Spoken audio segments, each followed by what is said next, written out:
নমস্কার বন্ধুরা, আশা করি সকলেই ভালো আছেন। আজকের আমি চলে এসেছি আমার ডেলি ব্লগে। প্রত্যেক দিন আমি কি কি রান্না করি, কি কি খাই, সেটা সবার সাথে তুলে ধরার জন্য। দেখুন, আজকের আমি অনেক কিছু রান্না নিয়ে বসে গেছি। আমার সমস্ত কিছু রান্না হয়ে গেছে আর খেতে বসেছি। দেখুন কিভাবে আমি রান্না করেছি সেটা তুলে ধরছি। প্রথমে কড়াইটায় গরম করে নিয়েছি, তার মধ্যে এই 5 ফোড়ন, শুকনো লঙ্কা, তেজপাতা ফোড়ন দিয়ে দিলাম। দিয়ে এর মধ্যে ভালো করে একটা সুন্দর যখন গন্ধ বেরোবে তখন এর উপরে আমি একটুখানি আদা দিয়ে দেবো। আজকের কিন্তু কতগুলো নিরামিষ রান্না দেখাবো, তার সাথে ট্যাংরা মাছ রান্না করছি সেটাও শেয়ার করব। দেখুন আজকে সব রকম সবজি দিয়ে দিলাম। আর ফ্রিজের মধ্যে কিছু শাক ছিল যাতে নষ্ট হয়ে যাচ্ছিল, সেইগুলো আমি এই সব রকম সবজি আর ওই শাক দিয়ে একটু লাবড়া করে ফেললাম।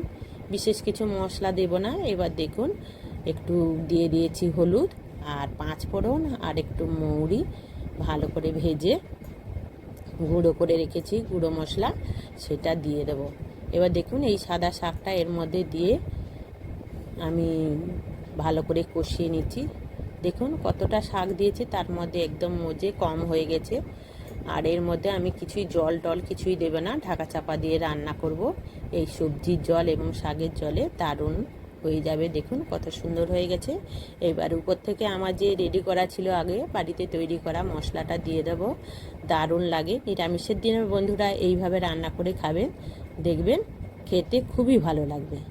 আর অনেকে জানতে চেয়েছেন বন্ধুরা, নিরামিষ রান্না শাকের লাবড়া কিংবা নিম বেগুনটা কীভাবে নিরামিষ রান্না করেন, একজন ফোনে জানতে চেয়েছে, তাই আজকের আমি ভিডিও করেছি। দেখুন আজকের আমি কড়াইতে তেল বসিয়ে দিলাম। তেলের মধ্যে আগে বড়িটা ভেজে নিচ্ছি।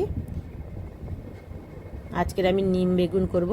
এবার বড়ি ভেজে তুলে নেওয়ার পর নিম পাতাটা আস্তে করে এই যে শুকনো কড়াইতে ভেজে নিচ্ছি, দিয়ে গুঁড়ো করে আমি রেখে দেব।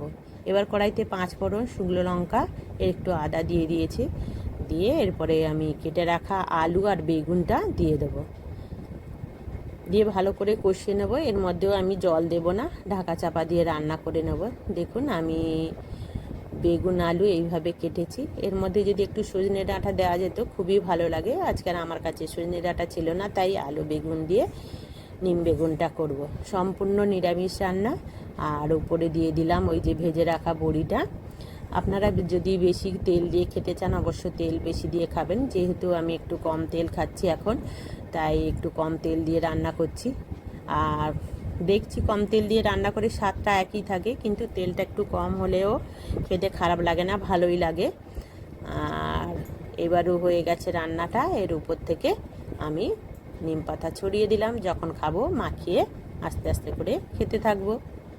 দেখুন, আর এখন থেকে যদি নিম পাতা এর মধ্যে ভালো করে ভেজে মাখিয়ে দিই তখন লাস্টের দিকে প্রচুর তেতো হয়ে যায়, ছেলে মেয়ে খেতে চায় না। সেই জন্য আমি এইভাবে নিম বেগুনটা করে রাখি, কিন্তু ওটা সম্পূর্ণ নিরামিষ রান্না। সজনে ডাঁটা তো এখন এই সিজনে একদম শক্ত হয়ে গেছে, যেহেতু দেশি ডাঁটাটা, আর এইটাকে সজনে ডাঁটা বলে। আর নজনেটা তো সারা বছরই পাওয়া যায়, তাই এই ডাঁটার ভাজাটা খেতে আমার খুবই ভালো লাগে।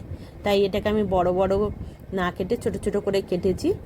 আর প্রথমে বড় করে কেটেছিলাম, তারপরে যেহেতু একটু শক্ত ডাঁটা ওই জন্য ছোটো ছোটো করে কাটলাম, একটু সিদ্ধ করে নিয়েছি। সিদ্ধ করে মশলা দিয়ে ভেজে নিয়েছি। এটাও নিরামিষ করেছি। একটুখানি আমি পোস্ত, সর্ষে ভালো করে বেটে নিয়ে আর লঙ্কা আর হলুদ গুঁড়ো দিয়ে স্বাদ মতন একটু মিষ্টি দিয়ে রান্না করে নিয়েছি। আর এটা কিন্তু খেতে দারুণ লাগে। সামান্য একটু মিষ্টি দিয়ে ভালো করে নাড়লে মানে ডাঁটাটার স্বাদটা একটা আলাদা হয়। এইবার আমি ট্যাংরা মাছ রান্না করছি। ট্যাংরা মাছটা ভেজে নিলাম, দিয়ে সর্ষে বাটা দিয়ে রান্না করে ফেলেছি। আর একটা রান্না করেছি চাটনি, সেটা দেখানো হলো না। এইবার দেখুন আমি নিয়ে বসে গেছি আমার যত সব রান্না করেছি। এই যে এখানে ডাঁটা ভাজা, এই মশলা দিয়ে ডাঁটা ভাজা আপনারা কে কে খেয়েছেন অবশ্য কমেন্টে জানাবেন। নিম বেগুন আর এই যে শাকের তরকারি আর ট্যাংরা মাছের সর্ষে বাটা, এখানে নিয়েছি চাটনি। ভিডিওটা যদি ভালো লাগে অবশ্যই লাইক কমেন্ট করবেন। এতক্ষণ ভিডিও দেখার জন্য অসংখ্য ধন্যবাদ। আর ভিডিও এইভাবে দেখতে চাইলে অবশ্যই একটা কমেন্ট করবেন আর ভালোবেসে পাশে থাকবেন। এখন আসি, টাটা।